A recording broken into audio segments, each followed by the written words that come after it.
Greetings and welcome to Writing Out, a panel of writers and publishers on the importance and kind of complexities of representation and presence in media. Sort of like, I'll go through the format of the panel of the event first, and then we'll introduce our panelists, and then we'll go from there. Hopefully, we're going to have a sort of moderated discussion for about an hour, talking amongst ourselves, hitting a lot of topics. During that time, I would ask that people hold questions. After that hour is done, we'll open it up to audience questions and participation, and after that, you can sort of mingle, ask people questions, and we'll sort of break, and you can check out books and all of that kind of stuff. So.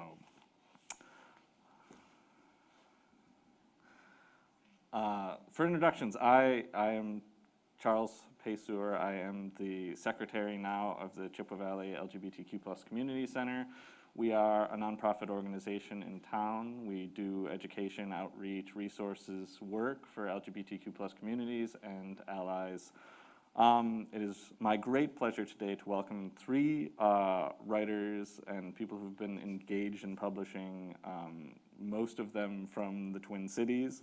We'll start farthest away. Joe Lee is a Minneapolis author, perhaps best known for his work on Jim Henson's The Dark Crystal, for which he penned 4 YA novels and wrote on staff for the Emmy Award-winning Netflix series Age of Resistance. His most recent novel, The Nightland Express, is a historical fantasy combining magic, identity, and the Pony Express.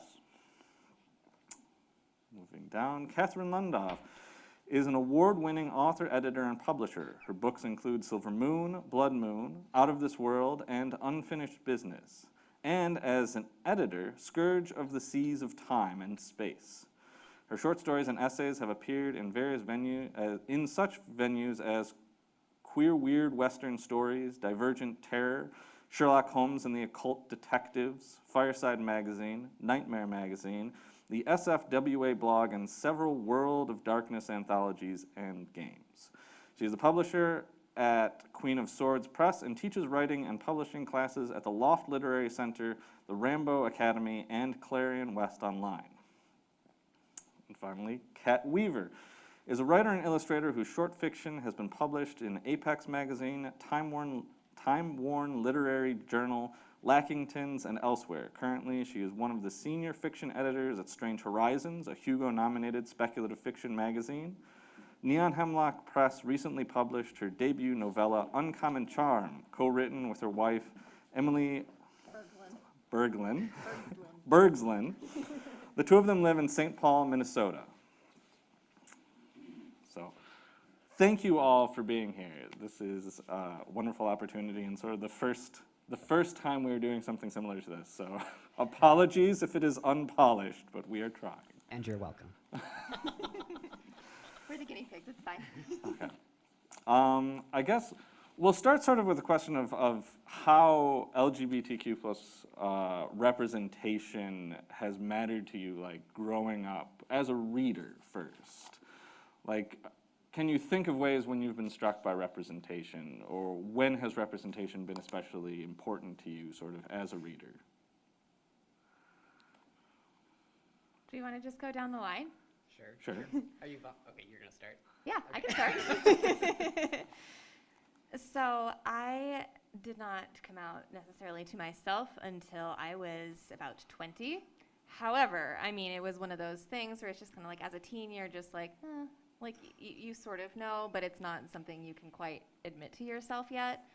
So seeing, especially lesbians and YA fiction, was always like an object of fascination for me more than anything, and I wasn't super able to, I guess, merge that with my own identity until I was in college. It was always just sort of a distant thing. It's just like, wow, this is really interesting to me for some unaccountable reason. God, I don't know. Okay, so I came out in 1986. I was living in St. Louis. I came out as bi and queer. And back then, representation was kind of thin on the ground, to put it mildly. So it was the height of the AIDS crisis.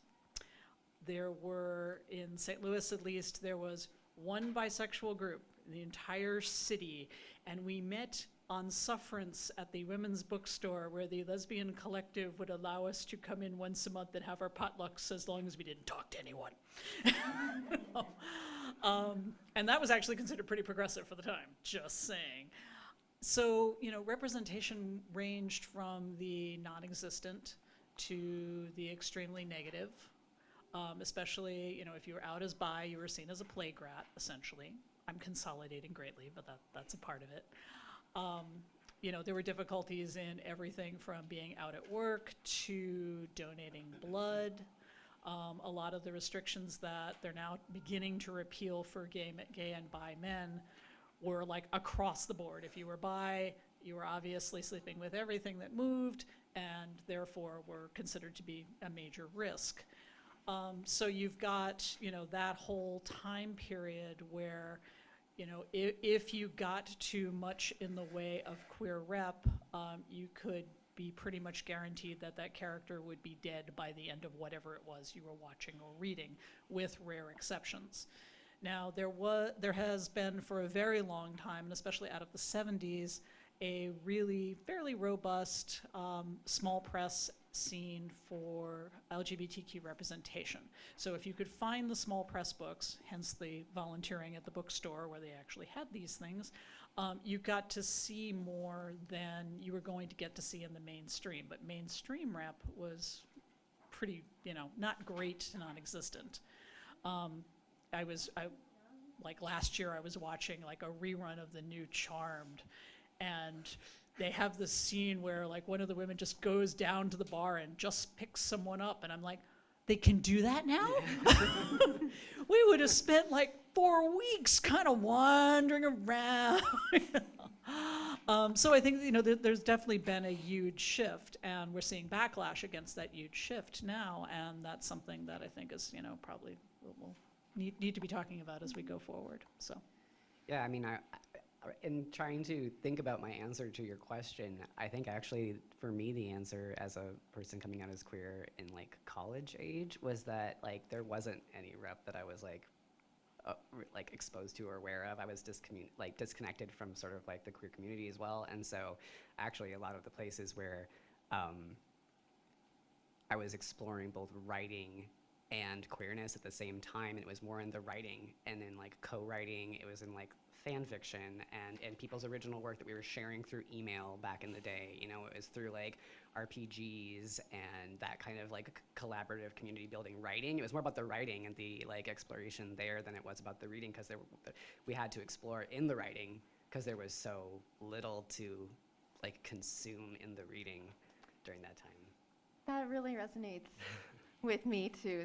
That's similar to my own experience, and in fact, like, I met my wife when we were 12 years old on the internet writing fan fiction together. I mean, we met in person shortly thereafter, but like just having fiction be so intertwined with both like my identity as a writer and as like a lesbian, it's really special in a way, but also we were certainly creating things that we did not necessarily see in fiction. I mean, I think the early 2000s were also a really strange time for queer representation too. Like, I go back and I read fantasy novels from the 90s and I'm just kind of like, wait a second. Yep.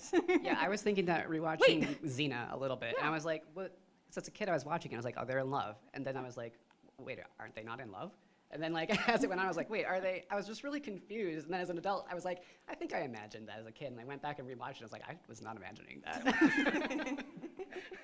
Subtext galore. Yeah. Yeah. Those are my queer elders. Xena warrior princess. Fully same. So as you've sort of entered professional writing then, or professional writing, however one wants to define that term, I guess, what is your approach then to representation? Is it something that you like consider heavily? Is it something you're just like, nah, don't worry about that, or it's not a conscious thing in the front of your mind? Like how are you taking then sort of the absence from before and filling it with something? I personally struggle to write about anything that doesn't matter to me.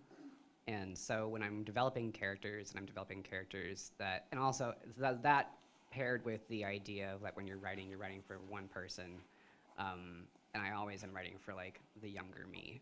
And so when I'm thinking about like what kind of book would the younger me want to have read or want to have had available on the shelf, I try to write those books, and inevitably like queerness is part of those books. I don't really write about like necessarily like the queer experience in my books. That's not really, but it's always sort of just like race for me as being a biracial writer. It's always just sort of like there as part of my experience and as part of like what matters to me and writing for the younger me, like the teen me, the college age me. So it sort of is always just ever present without really being sort of like, I'm gonna write a queer book right now. Although sometimes I feel that way.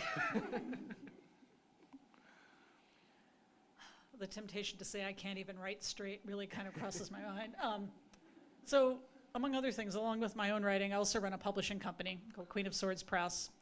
And we've been around for about 6 years now, and all of our books feature at least one queer protagonist. And to me, it's like the air I breathe. I have my own books are for sale over there with the lovely folks in the Friends of the Library. Hello. And you know, and for me, for representation, one of the things that I started doing a number of years back was I started a series about menopausal werewolves. And I started this because there was not a whole lot of representation of middle-aged and older women within science fiction and fantasy and horror. Usually villains, you know, there's a couple of things here and there's occasional short story, but there wasn't very much, especially at novel length.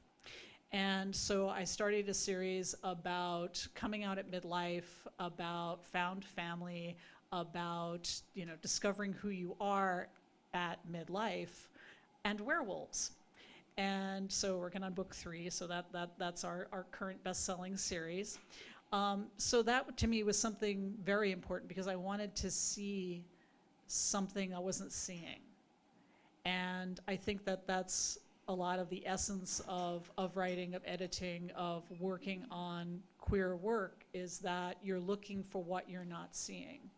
I mentioned I came out in the 80s, and when you looked at the books that were available, and not just in science fiction, but across the board, you got quite a bit of gay rep, you got a fair amount of lesbian rep, but there was very little bi rep, and there was almost no trans rep.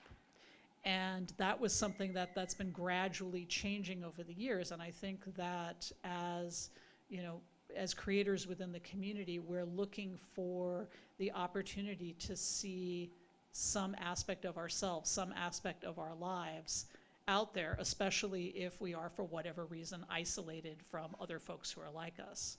And I think that that's where the writing and creating as queer creators comes in and is very important to keeping queer community alive. So I have written solo pieces, obviously, just on my own, but what I get most joy out of is collaborative storytelling. I mean, you know, hence this co-written novella with my wife. I find that I work best bouncing off of other people. And of course, most of the other folks I know are also queer in some way.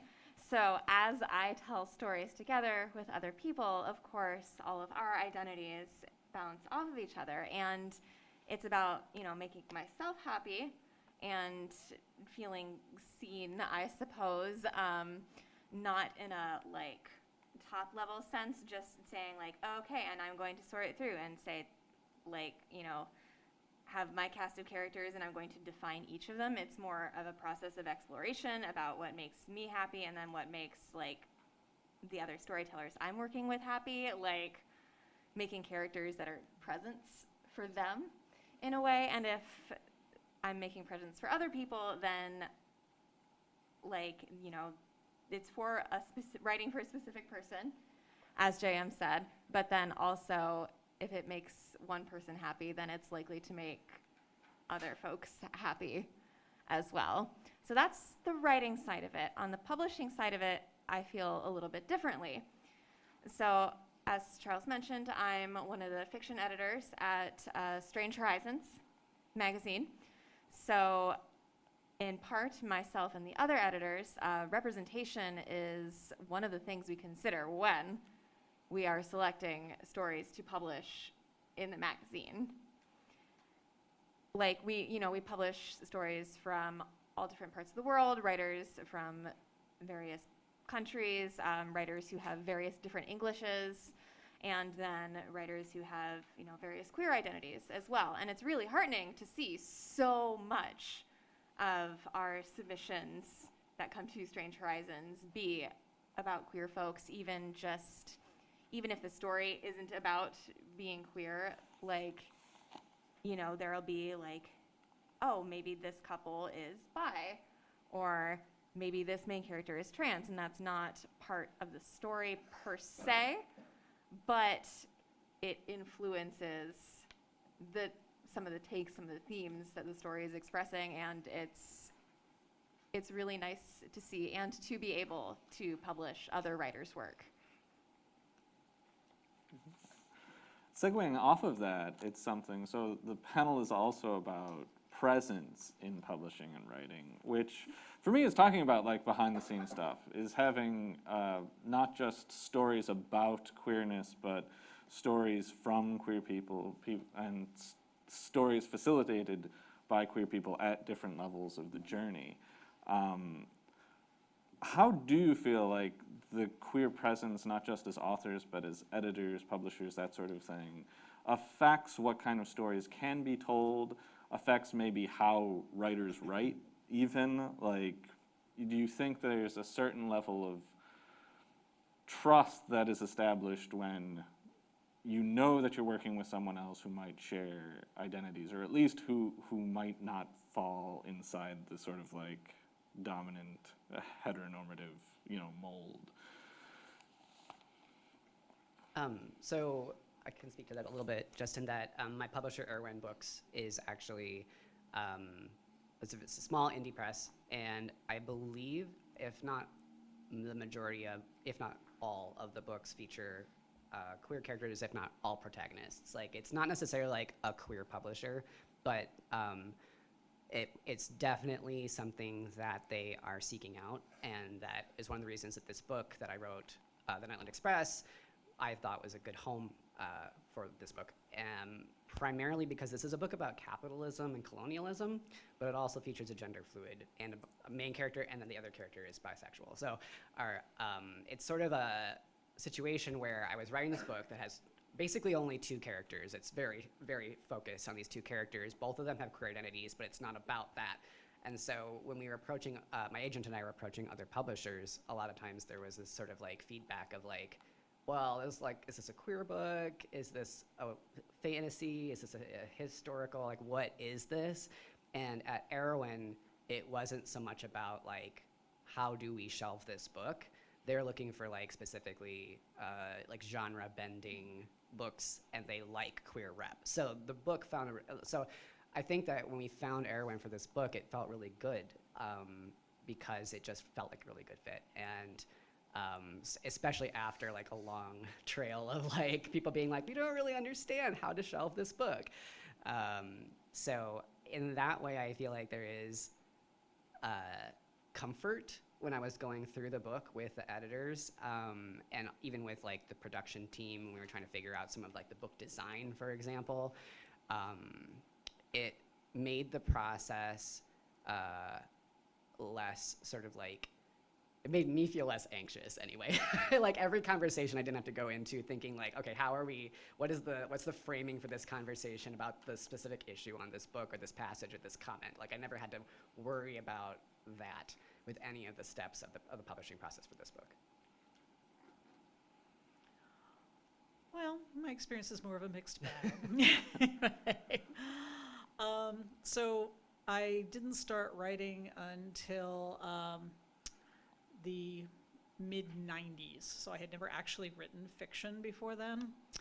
And so there was a definite point where you would send stuff out and you would get rejections that were very clearly hitting the "it's too queer for us" buttons.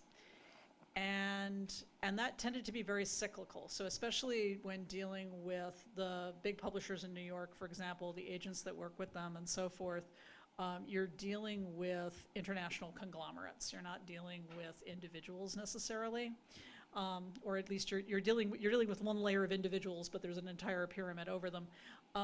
And so there's a big push, to Joey's point, about what's considered to be marketable and how big of an audience segment it's going to pick up.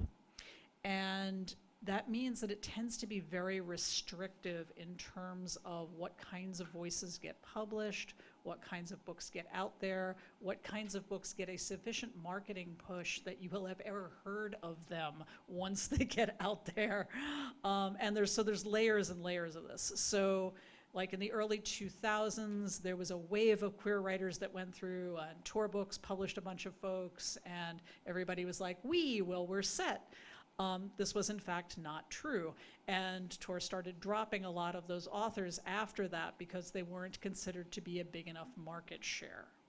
And then, you've got another push that comes along later where suddenly Tor, and Tor is just easy to pick on, so I'm just gonna pick on Tor, where Tor is publishing more queer voices, but they're only publishing them at the novella length. And one of the things that I do as one of my side hobbies is I have a series of survey articles that I update periodically that kind of track the arcs of queer representation within science fiction, fantasy, and horror.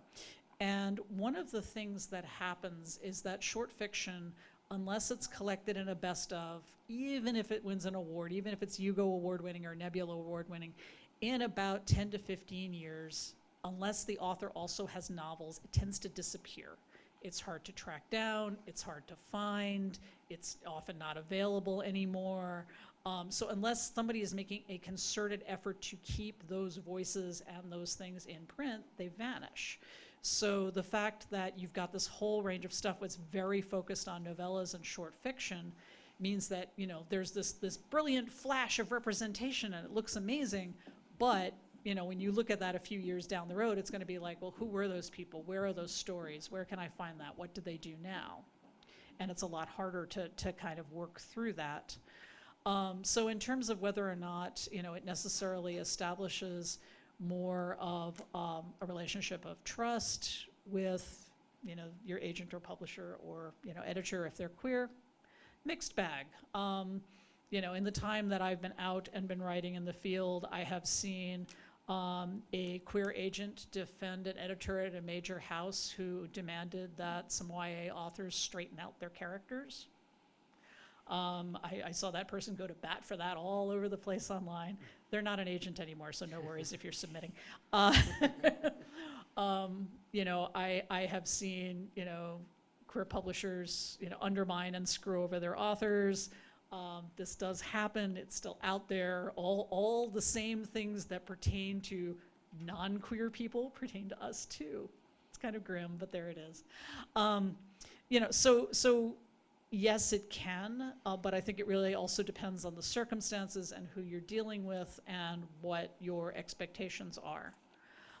So in terms of publisher me, so running a press that focuses on queer characters, and most of our authors are also LGBTQ, not all of them though, that it's also about where you can get people to pick up and take a chance on small press books, where you can get people to take a chance on something for, I'll take this as an example, Sinrak the Dapper, authors from New Zealand. This is their first collection.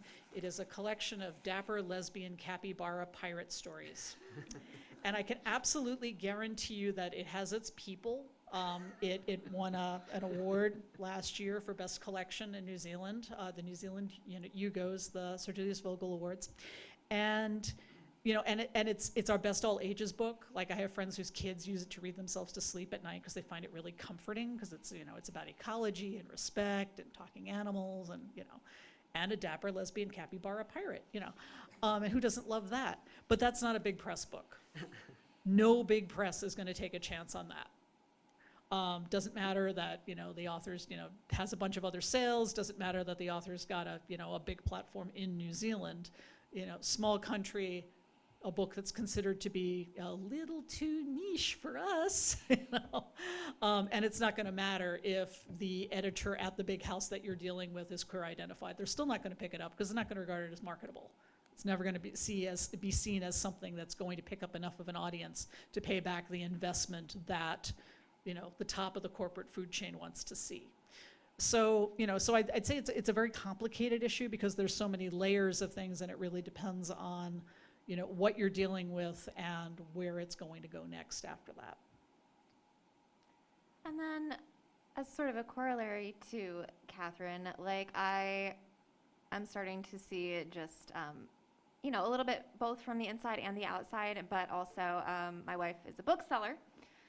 So there's also currently sort of this trend where it's like queer stories are almost being used as like a marketing category unto themselves. And sometimes that may be all that you will hear about the book, just like, oh, such and such book has queer representation. And I'm just like, well, cool, but what is it about though?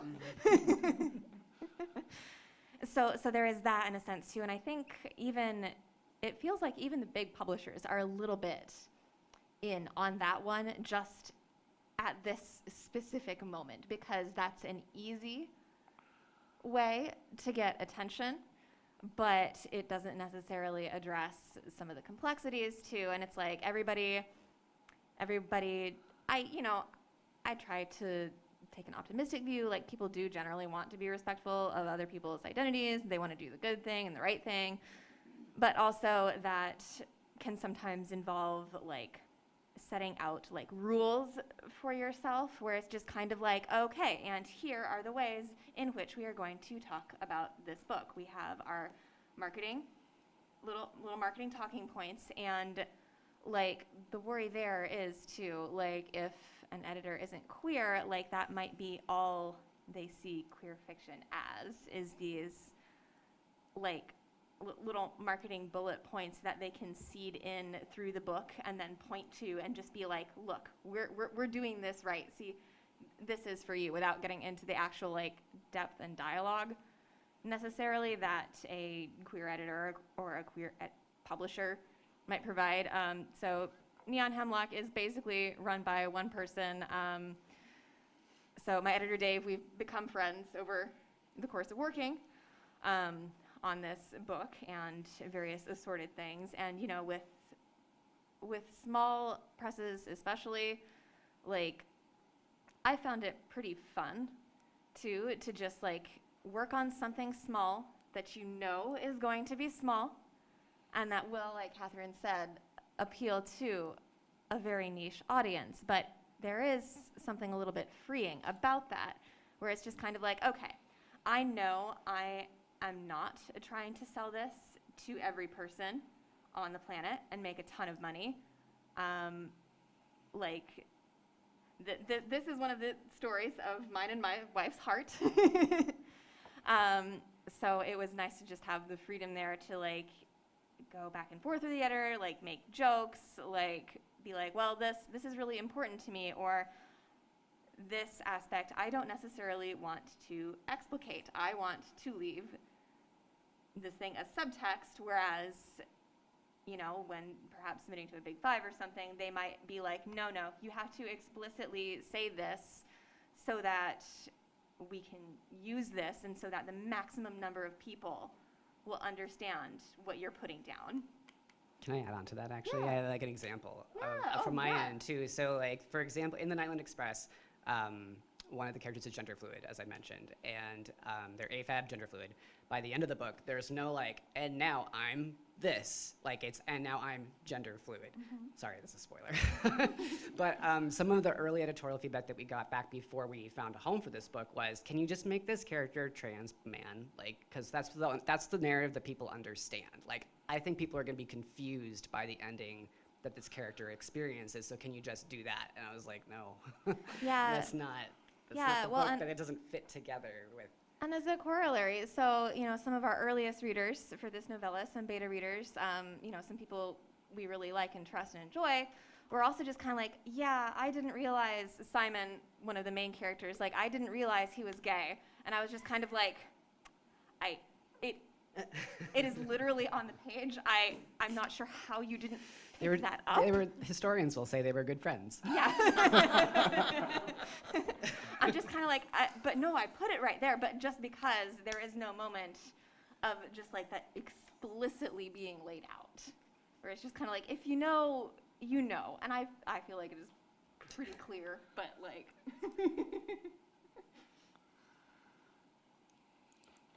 Yeah, okay. I suppose too, it's like, so. We all have so many stories along this line. Right, no, it's true, it's true. There's a lot of stuff out there. I wouldn't be like.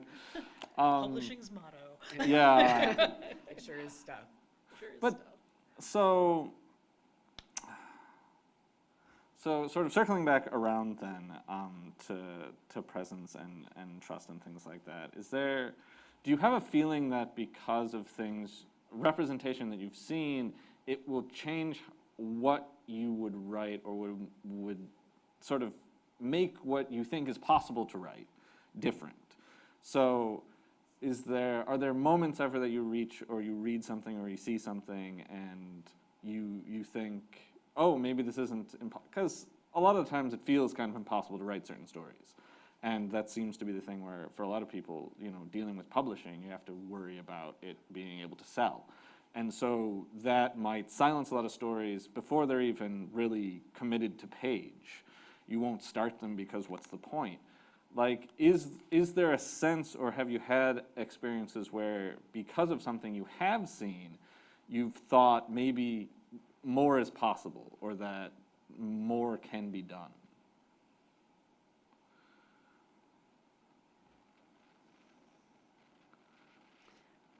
Go for it. I was just saying, okay, I can hop on in. So it's not necessarily related to queer fiction, but I also tend to read like a lot of older fiction. I mean, very old, like 19th century fiction, but I also tend to read a lot of literary fiction too. And a lot of those moments that I've had reading outside of the SFF genre have made just some light bulbs click on in my head and just be like, oh, but I could potentially do that too. And I mean, of course, there is also the argument that like, well, you can write absolutely anything. Even if it's just for yourself, it may be a valuable experience. You may learn something. It may be important to you. But of course, as Charles was saying, like if you are writing to be published, that's a different story. So trying to thread the needle of, okay, what weird experimental thing can I do that will actually get readers beyond me, even if I like X thing the way it is? How do I sort of slide in there and like get the word out? Like, again, nothing has to be hugely, hugely popular, but it's interesting seeing what things are going on in other genres that SFF can sort of pick up on and transform in its own way as well. I'm thinking of horror too. There's a lot of really cool stuff going on with queer horror right now. So the interesting thing about science fiction and fantasy, at least in terms of the mainstream, is that there's a tremendous fondness for recreating the past and recreating past works. And in my less kind moments, I call it ancestor worship, but that's, me. So I think that, looking at what other genres are doing is very important. But apart from that, I also think that as a writer, your first draft, your first couple of drafts, you're writing for you. That's about you, that's about the story you want to tell, that's about what you want to see on the page. Rewrites and edits, on the other hand, are for the point at which you're looking to get that out in the world and you're looking to get more eyes on it, and maybe you're looking to sell it, maybe you're thinking, this is going to be the book that's going to make it big, and maybe it is. But those first few drafts, you're always going to start out with what you like, what story you want to tell, where you want to go with it. And I think that's kind of the important jumping off point, is to recognize that, your first couple of drafts are probably not going to be, necessarily the thing that hits the bestseller list. That's a polishing stage, and that happens afterwards. But if what you're looking at first is, I want to tell this story, then that's what you start with. That's the kernel. And I'd like to contribute beyond what you two have already said, really just at the point, like, I have been through a lot of different types of publishing projects by this point, and it has gotten to the point where, like, the struggle with Nightland was real. Like, there's a lot going on in this book, and no one who is part of this book would ever say, oh yeah, this book is about just this one thing. It's like it's a tough book to sell. It was a tough book to sell.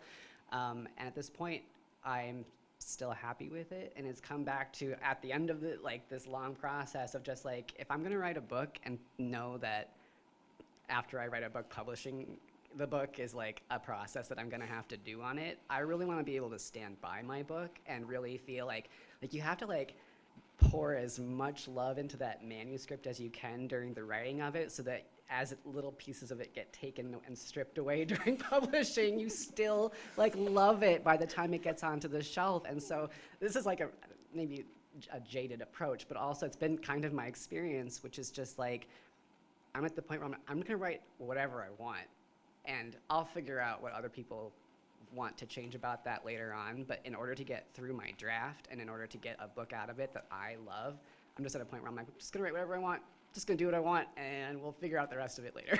Yeah, no, same. I have discovered about myself that I just cannot write to spec. If somebody gave me an outline, I could probably type out something decent, but my heart wouldn't be in it. In order to write, I have to be really obsessed with something and get down in it. And it's very telling that the most, I guess, quote unquote, success I've had with writing has come from that impulse, rather than I am going to outline these things in combination that I think will be marketable and will appeal to people. It has to be from the heart for me. I know some people can actually really do the writing to spec thing really well, and then bring to it their own heart. They can see an outline and just be like, okay, yes, and I'm going to bring, here's all of the me, I'm going to tug into it. I am unfortunately not one of those people. So we're at an interesting point, I think, historically speaking, with publishing. There's a lot going on, and one of those things is, in some ways, us stepping back from the very formal ways that queer identities were censored and kept out of the public view. So you don't have the same, the Hays Code, the Comic Book Authority, stuff like that would, actually demand that these things not exist, or not exist in a positive way. If you must include it, it must be sad and tragic. And those things are no longer being followed. It, however, leaves this large period of time when they were enforced that you did have this absence, and I think everyone has already sort of stated that they were dealing with it. Jam, you've worked in IP where now that those things aren't enforced, there's a movement now to sort of add some of the missing elements back in. And how do you feel about that as a process? The sense, is it a sense of reclaiming something? Is it a sense just of hey, this is cool and I want to tell new stories? But specifically dealing with non-original storylines and things like that didn't have elements before, and then being able now to put in elements that include queer identities.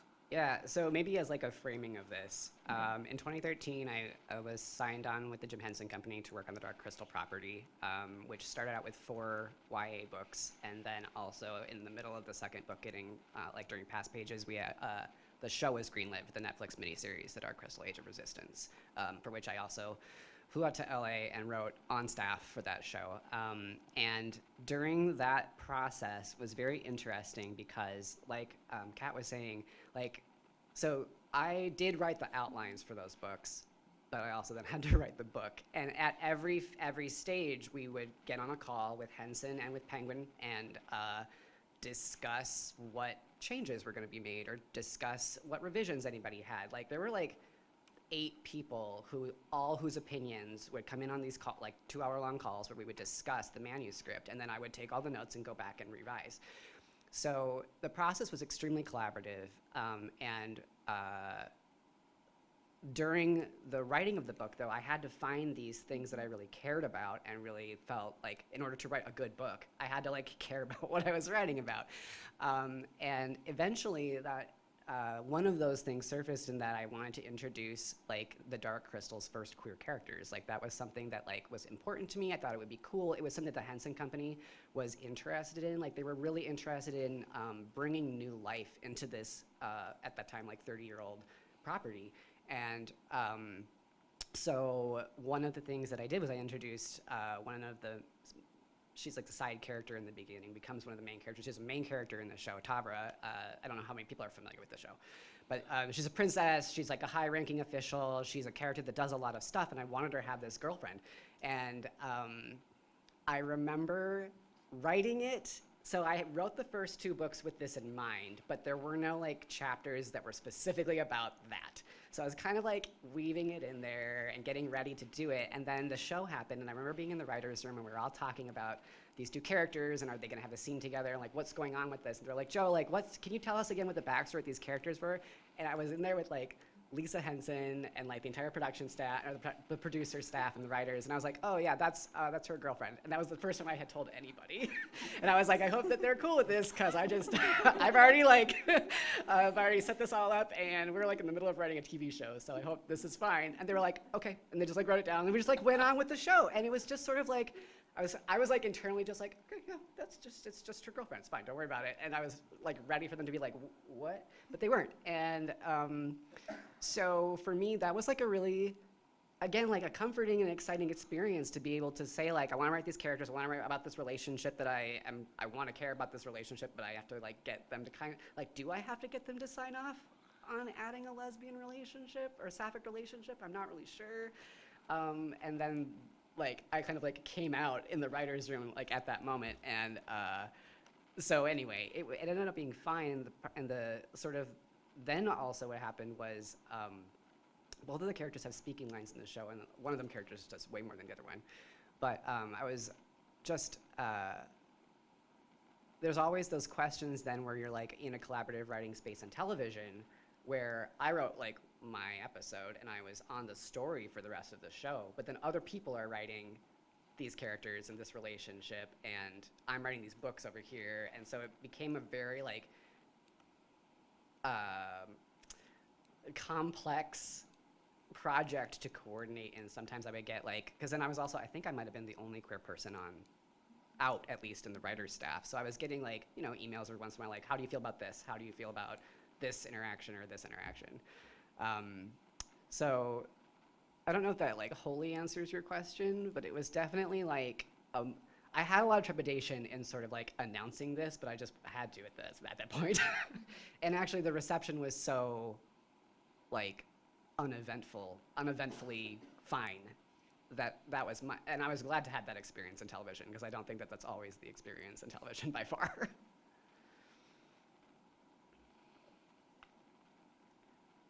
The original question.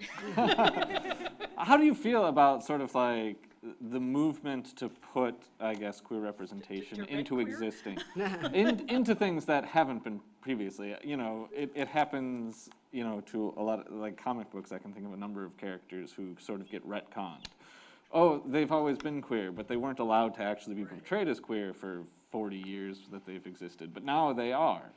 And how that sort of, you know, how does that complicate representation? How do you feel about that sort of representation? I think it sort of helps if you were attached to the property to begin with. So thinking, in particular, Star Trek. I mean, we spent decades waiting for them to finally have out queer characters on Star Trek. And, it was never like my number one fandom. I didn't have a number one fandom until Xena came along. And then I was like, yeah, that! So I think that it's, would I watch the hell out of an explicitly out queer Xena? Hell yeah. I would definitely watch that. That would be great. But I think, it depends on how organically it comes out, how the characters are treated. There's still, a tendency to redshirt queer characters. You may remember a couple of years ago when the show The 100 on the WB introduced a lesbian character and then killed one of them. There is an entire queer media conference in Las Vegas every year built around the actors and characters that have been killed off on TV shows. It's called Klexicon. They named it after the characters on The 100, as a matter of fact. I got to calling it the Dead Lesbian Conference, but I'm trying to get away from that now, since they've managed to introduce new folks whose characters actually survive. But that was part of a push for getting, TV rep and media rep away from that imagery. And one thing that's, we talk a lot about within publishing circles is that especially when you're looking at the larger publishers, East Coast publishers and so forth, you get a lot of people who came of age, who started working, who started producing books in the 80s. So the image of the lovely gay man who's dying of AIDS is so embedded in there. It is really, really hard to get that out and to replace it with something positive and current. They'll swap in a bi character, they'll swap in a lesbian character, but it's the same general feel, because that was one of the narratives that was put forward, especially in the late 80s and getting to the 90s, where, people wouldn't go visit, friends and relatives in the hospital because they had AIDS. Hospitals wouldn't treat people. There were all kinds of very, huge and terrible societal impacts from the AIDS crisis. And one of the things that happened is that people who came, they graduated from college, they started their internships, they ended up working at what is now a big press. They managed to survive for X number of decades in that milieu, which is no small feat, by the way. But the memory that they carry with them of the kind of representation they're accustomed to seeing means that there are some very severe limitations on that. And one of those limitations is a tendency to view dying queers as sympathetic. And there's just like there's like layer upon layer of this stuff. Yeah, and I definitely personally struggled with that with the Dark Crystal, and you'll see evidence of that. Yeah, it's really common. I mean, there's just like. Yeah, but I guess what it's definitely still happening as well. Like 100%. Yeah.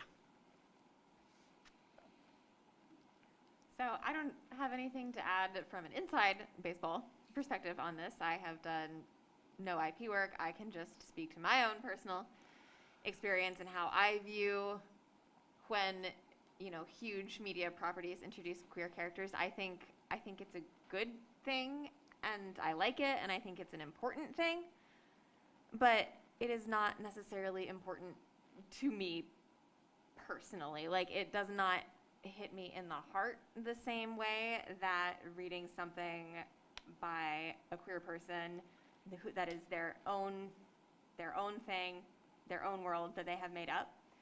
So it's two layers. There's there's the overarching societal narrative, okay, we know this media property like Star Trek has huge broad appeal, and I also love Star Trek. Star Trek is my number one fandom.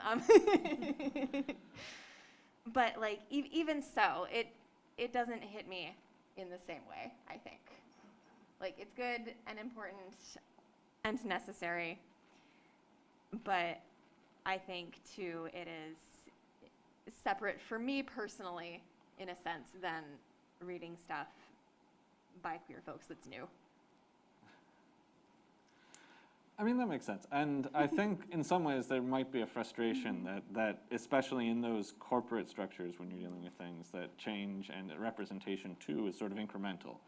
You know, they're kind of going slow. They're not like going full in. And especially, I guess, you mentioned before that you are kind of on the inside of IP representation because fan fiction.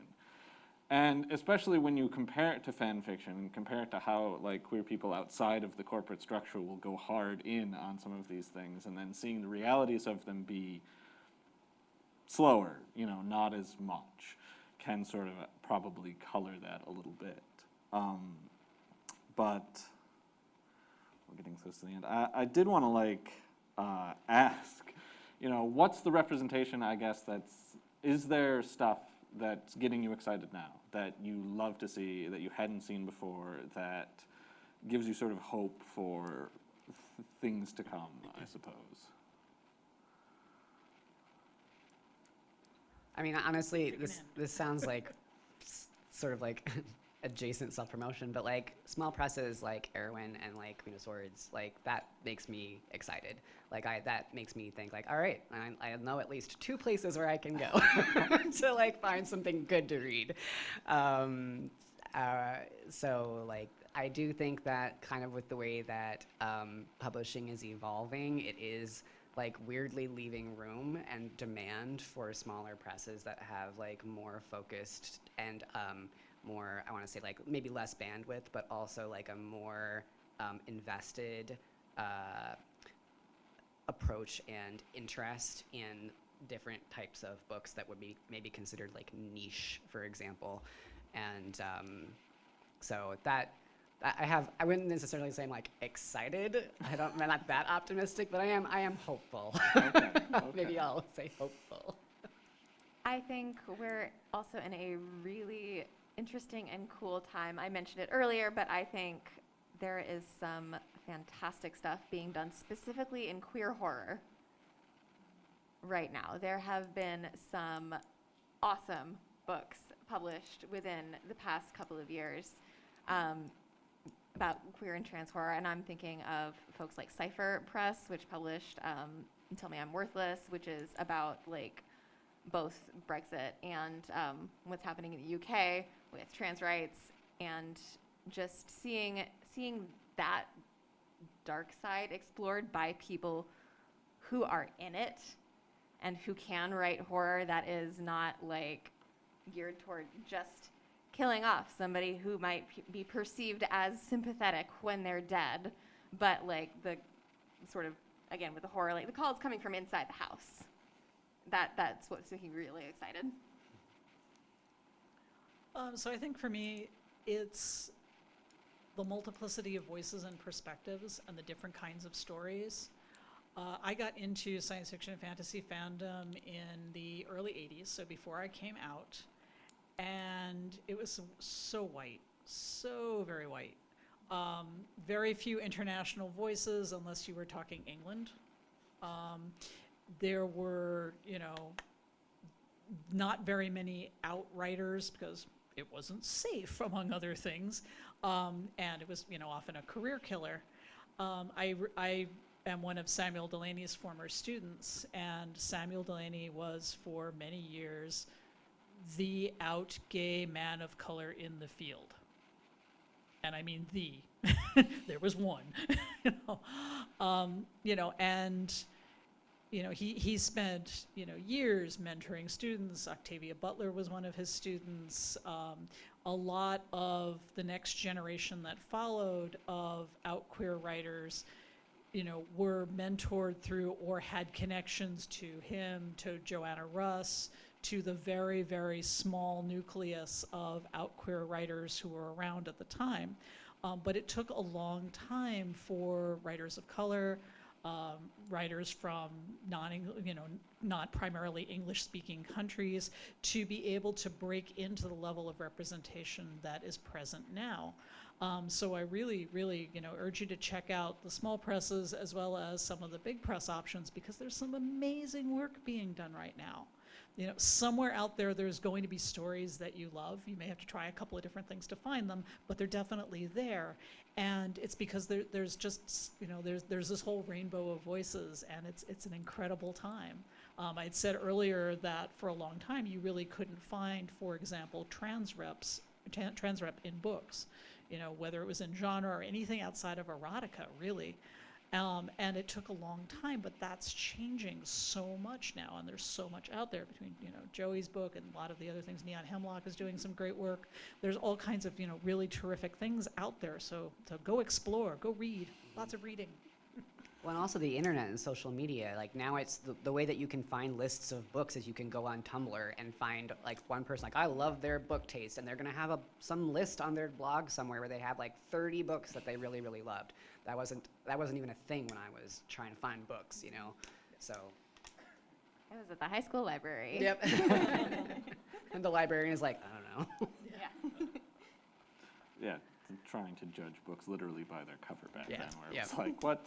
And yeah, right. I mean, I think personally, as someone who reads a lot of short fiction and who tries to sort of collate, so I have a monthly list of like queer short stories that gets published out there, and being able to see the numbers at the very least, even in the last 6 years that I've been doing that, go from 10 or under to consistently over 30, where it was like some months, when they do collections and you get to do each one separately, where it's like June is always like 70 something, because it's always like that's the popular time to publish those anthologies. But like it's super heartening to see the trajectory of that at least going up, and being able to see like with more publishers putting out works that are exciting and challenging, and having those as options.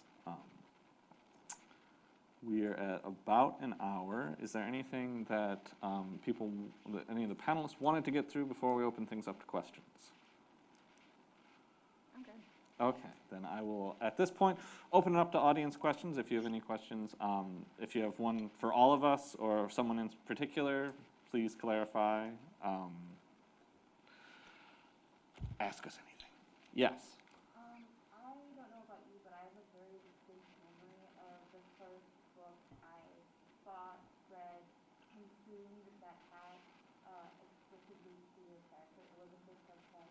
It wasn't just like a meaningless side character or gay best friend. It was like very explicit that this was about like a trans individual, or this was about lesbian teenagers from at a surprisingly young age. I'm very proud of my school for that.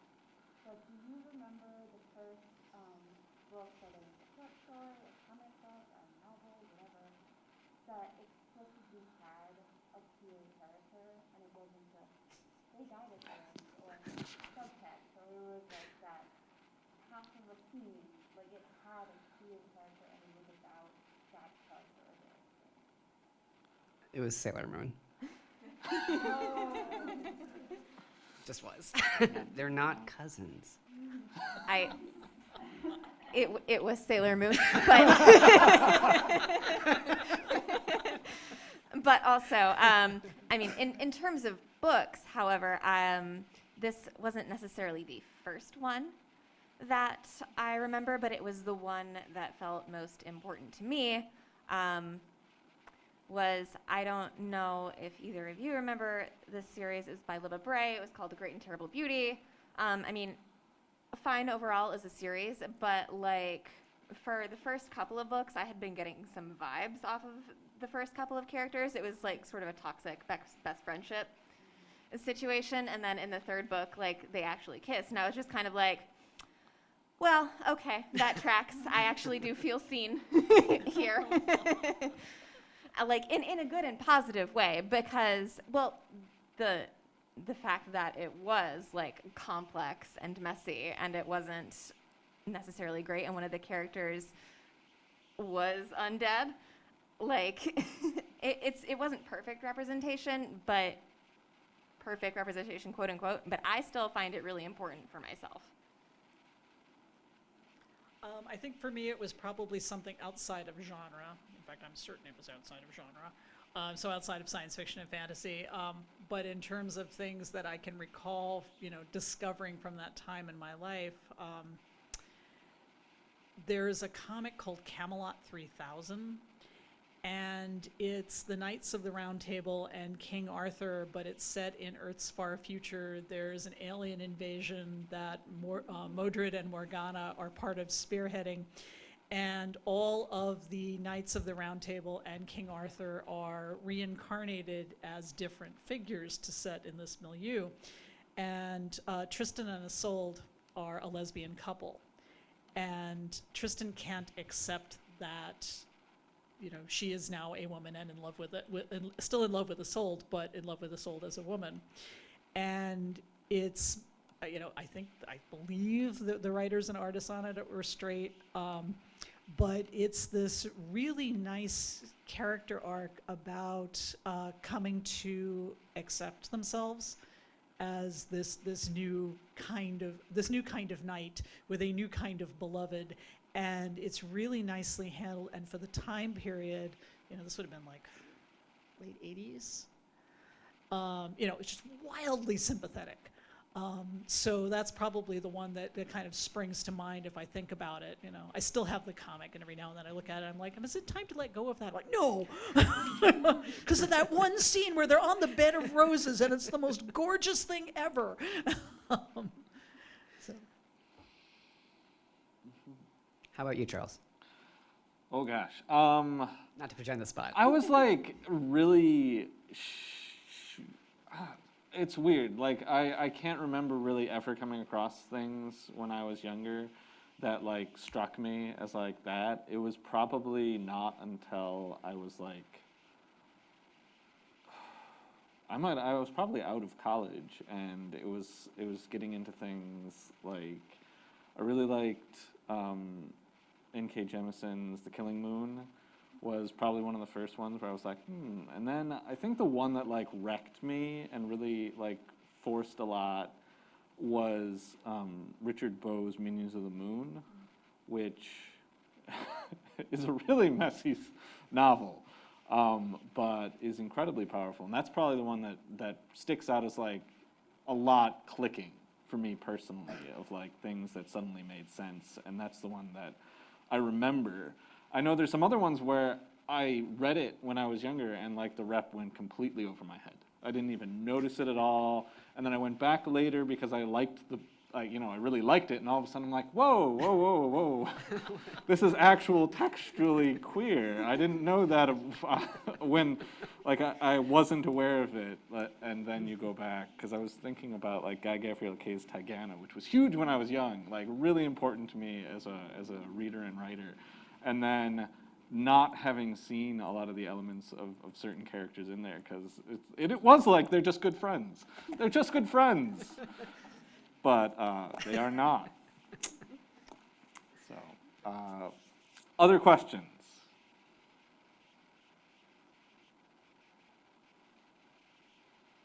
Yes. I'm curious if y'all could share some of your journey, right, to getting published and, where you met with particular struggles, and if so, how did you maintain on that path to continue persevering?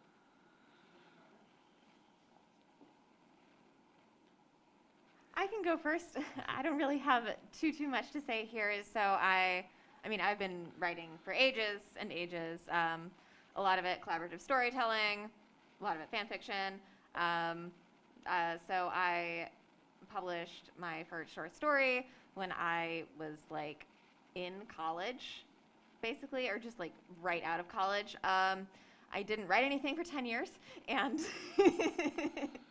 and then I started publishing a couple more short stories, and then I wrote this novella with my wife in between, a couple of novels that I mostly wrote just for me, even though I sort of like made an attempt to send them out to agents because I thought that's kind of like what you should do, even though like I knew they weren't necessarily ready. I knew that wasn't a thing.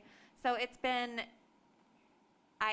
I sort of put myself almost in the dilettante space where it's just kind of like, I mean, yes, I'm a professional and I do get paid for this, but also a lot of my work is volunteering. A lot of it is for fun for me, in the sense that I will always be doing art of some sort. But the fact of being published and the fact of making money from it is currently secondary to me, even though there was a period in my 20s where I was just kind of like, no, I'm going to write books and I'm going to send these books to agents and they'll be published, versus now I'm just kind of like, you know, I am okay. But why? Where I'm at, actually. And yes. also, and yeah, right. So That's I'm a different channel. currently focused more on the editing portion, where I found that, like, oh, that is actually something that, I mean, I'm good at writing or whatever, but I'm good at editing, and that is something I have far more control over. Okay, so I've got the struggle story. So I actually didn't start writing fiction until I was about 35. And largely because it just didn't occur to me. I'd written nonfiction, but I used to have a bookstore. I met my now wife, then partner, at Women's Country Western Line Dancing in the Unitarian Society basement in Iowa City, Iowa, as you do.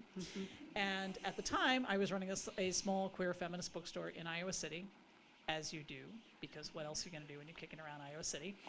And it was getting toward the point where, I mean, among other things, I had walking pneumonia, and it was going to have to close. We were out of money. We were out of Catherine. It was time. And I started law school, as you do, and discovered that misery made me telekinetic. I'd like walk into the kitchen and like dishes would slide off the countertop and break. It went on for a couple of months. It was very consistent and very creepy. And so in the middle of this, my girlfriend, in probably an effort to save what little china we had left, said, "Why don't you try writing some fiction or something?" just sort of let it out. So I sat down, wrote a short story, sent it out, and it got accepted. And it not only got accepted, but the cover of the magazine was done by a prominent fantasy artist named Alicia Austin. And Alicia Austin based the artwork for the magazine off my story. And I walked back into law school the next day and said, "Bye! This was fun!" And they're like, "Well, we'll just make you, you're a voluntary withdrawal. You can come back if you want to." And I'm like, "Dear God, no, but thank you. Thanks. Appreciate that." Now I have a day job in IT, which is a much better personality fit.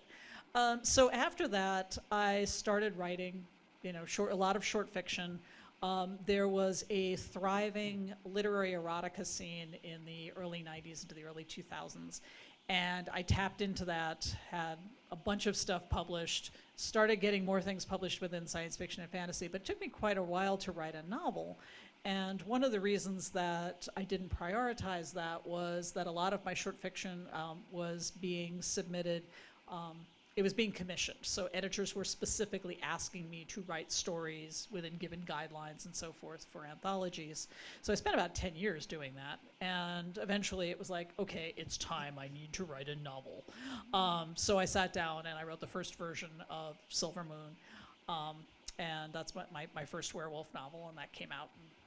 And it was with another publisher. And some wacky hijinks ensued. I was with that publisher for about 5 years, and there were, Charles knows him, so we're going to keep this really tactful, issues. There was issues. There were a lot of drama there. And so we eventually came to a parting of the ways, and then I got a 3-book option with a medium-sized romance publisher. And the contract showed up, and it was dubious. So I had a lawyer take a look at it, and the lawyer called me at work, and I'd never met this woman. This was all done like online.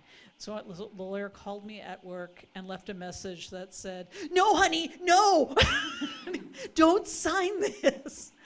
And one of the things that was in the contract was that it would have bound not merely the first novel that they asked for, the 2 novels that I would have had to write after that, but anything I wrote after that would have been tied to this particular publisher. And they had the weirdest non-disclosure agreement I've ever seen, and I work in corporate IT. I work on proprietary software for big companies. And this thing was so restrictive that you not only couldn't say anything bad about them, you couldn't say anything good about them either. And so I tried to negotiate the contract. They said no, and I walked away from that. So I spent about 1.5 years where I wasn't really writing very much and I wasn't publishing very much, and I'd broken up with my previous publisher, and life was trauma and travail. So it took a while to get back into that. The publisher whose contract I did not sign went down in bankruptcy less than 1 year later, and had I written either the first book or the others, it would have all gone into the bankruptcy proceedings, and I would have lost my rights to that work. So that was what we call a narrow escape. So fast forward to about 2015 or so, and I looked around at the field, and as I said to friends, including my friend Sheila, hi Sheila, I think I want to try my hand at publishing. I've done book selling, done writing, I've done editing. This feels like the next logical step. And in any case, I cannot possibly be more dysfunctional than some of the people I've worked with. And so this is generally true, I think, still. So I spent a couple of years prepping for starting the press, launched the press in 2017, started with my own backlist. So the whole first year was my backlist. And then in 2018, I started bringing in other authors. So it's been it's very much an uphill thing. I also work full time. I teach classes. My wife now has dementia, so I'm doing caregiving. So it dents the writing. So it's hard to kind of figure out how to make all those pieces fit together and still move forward. But on a happier, jollier note with that, Silver Moon and the sequel Blood Moon just got picked up by Tantor Media for audiobooks. Great. And they've optioned all other books in the series, including the one in progress. Congratulations. Silver Moon got a German translation last year. It got released in Germany by a press over there. So I will urge you to stick with it and keep at it, because I've been writing and publishing since '96. And there's definitely been big ups and downs in that. But I wrote a couple of books that I really love about menopausal werewolves, and they're doing pretty damn well. So I'm pretty excited about that. And that's something that, if you find the thing you love and you're willing to stick with it, and you're willing to, go out and track down the people who want to share that vision with you, there's always possibilities, and it's worth exploring for that if it makes you feel good. Trying to think. So I don't remember ever having a plan B aside from being a writer. Like, I don't remember, if you ask my parents, like, no, you wanted to be a writer since you were like 4. Like, that was like the whole time. That was my only, and then when it started happening, I was like telling my wife, Claire, like, I hope this works out because I don't have a plan B. Like, this is, I do have a plan B, it's fine. I do have a day job. That's what you do when you're a writer. But yeah, I think my writing journey, I finished my first manuscript that I started trying to get an agent for when was this? Maybe 2008 maybe? This was a meta fiction fantasy D&D Princess Bride-esque musical book. Wow. So that never sold, but I did get, and there's pirates, it is a lot. I'm just a lot. It's fine. But I did get an agent, actually, a brave agent for this project. And I'm still with her, actually. And so we were trying to sell this book for a really long time, and people were just like, I don't know what this is.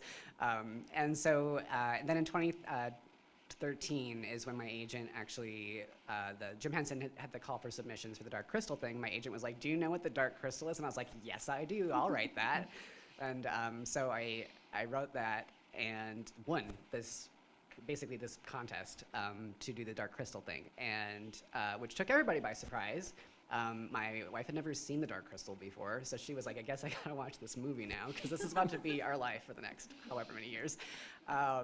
So wrote the first book for The Dark Crystal throughout the course of 2014, and then before that book actually came out, the Jim Henson Company asked if I wanted to do three more. So we actually had signed the contract for all 4 books before the first book came out. And then my career kind of took this sort of like, so then I was just writing these books for what seems like forever. It was many years in a row of writing these books, and then in the middle of it, I was called out to LA to work on the show, and that was greenlit too. So I put the books like to sleep for a second, wrote on this Netflix television show, which is not a thing that happens to authors. Like, it's not. So that was amazing. I came back, I finished the last two Dark Crystal books, and then I also, and during that time, had been sort of in my process of sort of deciding like what, eventually the Dark Crystal thing is gonna be over, in theory. Like, what am I gonna do after this? I still don't think the metafiction pirate book is like, people aren't ready for this yet. So I started working on the Pony Express book. And so actually by the time we had sort of sent the 4th Dark Crystal book off, we were shopping the Nightland Express to publishers. We sold that in 2019. And then some stuff happened in 2020, I guess. And so now the book came out last November. That's kind of my publishing journey, I guess, at this point. I'm currently working on a new novel. For some reason, why do we do this? But I am, and I guess we'll see where that goes. My current goal is to be in as many people's acknowledgements. Yeah, that's a good one. But I guess, what you asked about, like what gets you, like, keeps you going, and I would definitely say like what you're saying, like it's just like at this point, like I think I said earlier, I'm just gonna write like what I want to write at this point, and like really staying true to yourself, and really just like if it doesn't bring you joy, then why do it at this point? You know, like write your manuscript, just do it. Writing, as we all know, is worth it for the money. Yeah, right. Exactly. Yeah. Sometimes I just go home and roll in it like Scrooge McDuck. Yeah. Yeah. Yeah, sure, definitely. Me too. I feel like I have like the weirdest Sell it, Charles, sell it, come on. journey when it comes.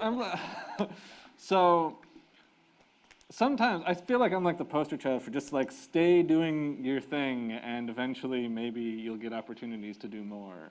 I started writing short fiction and poetry to try and sell back in like 2013. I think I sold my first one in 2015. So it took a while.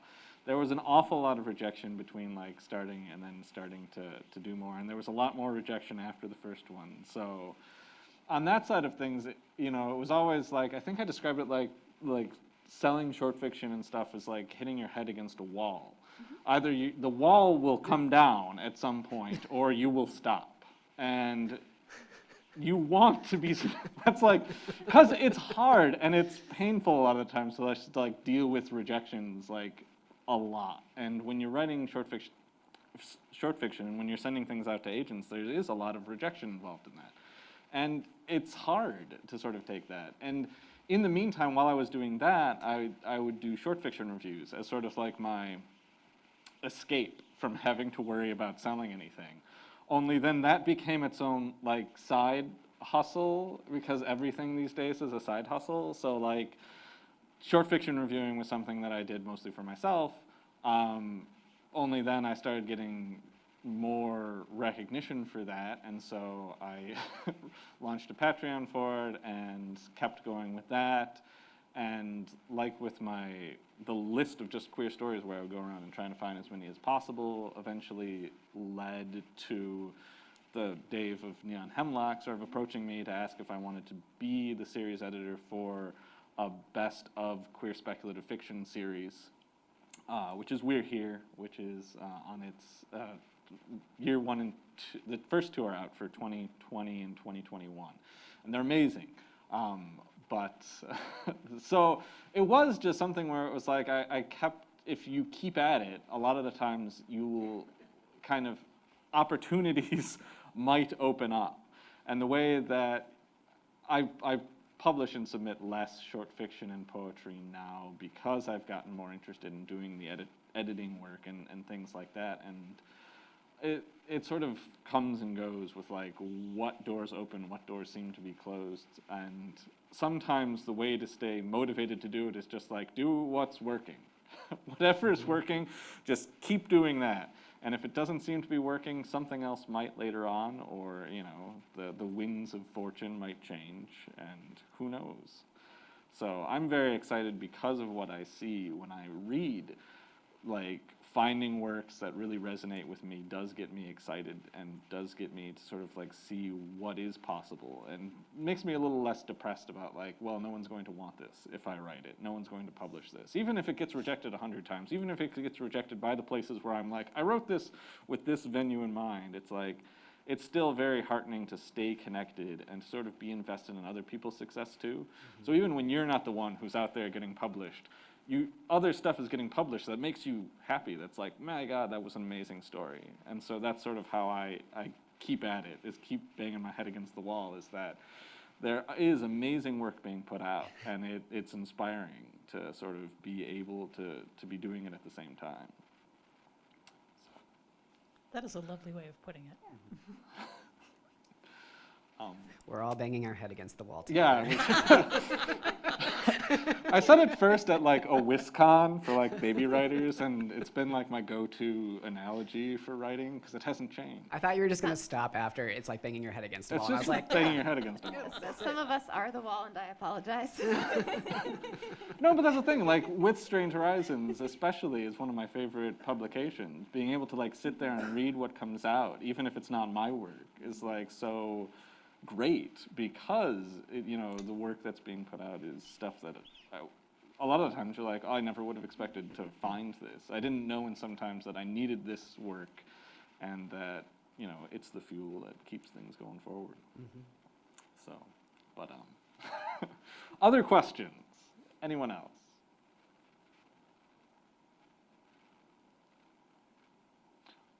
You first. Are you finding that there is a more robustly developing queer publishing ecosystem now? Like the big conglomerates exist in essentially owning the ecosystem under contract with everyone else, from marketing to agents that almost exclusively find hooks for them. Are you finding that there's the beginning of said ecosystem, or are you just finding that you're still having to just plug into these already established ones in ways that you can?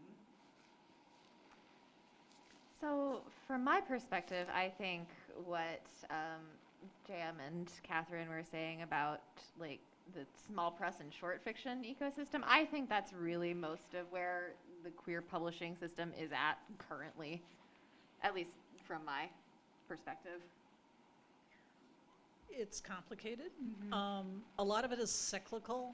So you've got, like from the 70s, you've got this whole wave of small presses that are queer focused on queer books, and they die out, and then another crop comes back, and often they do it with different emphases.